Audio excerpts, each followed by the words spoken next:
2023లో నా దగ్గర గాని దామన్న దగ్గర గాని లక్ష్మణ్ దగ్గర గాని కవ్వంపల్లి సత్యనారాయణ వేముల వీరేశం మందుల సామెల్ మా దగ్గర అధికార యంత్రాంగం లేదు, అక్రమ సంపాదన కూడా లేదు. ఎన్నికల్లో గెలవాలి అనంటే అగమ్య గోచర పరిస్థితి, అక్రమ కేసులు అక్రమ సంపాదనతో ఆధిపత్యాన్ని చెలాయిస్తున్న వాళ్ళు ఒకవైపు, ఏ విధంగా అయినా సరే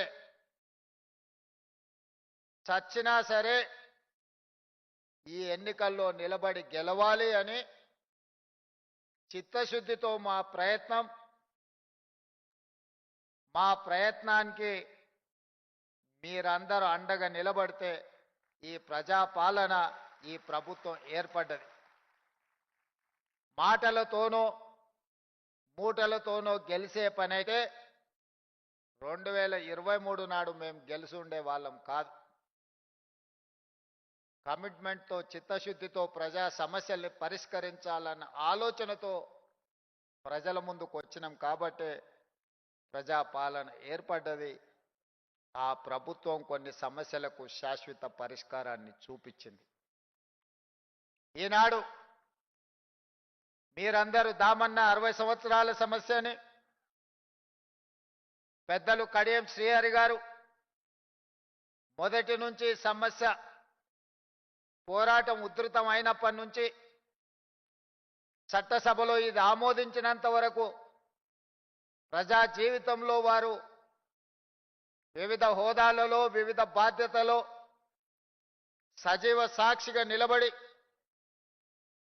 గల్లీ నుంచి ఢిల్లీ వరకు మీరు పోరాటాలు చేసి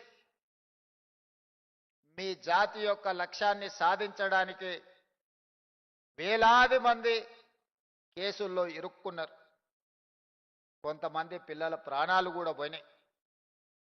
ఆవేశం ఏ విధంగా అయినా సాధించాలి, సాధించకపోతే మాకు మనుగడనే లేదు, ఎట్లయినా సాధించుకోవాలి అని ప్రాణ త్యాగ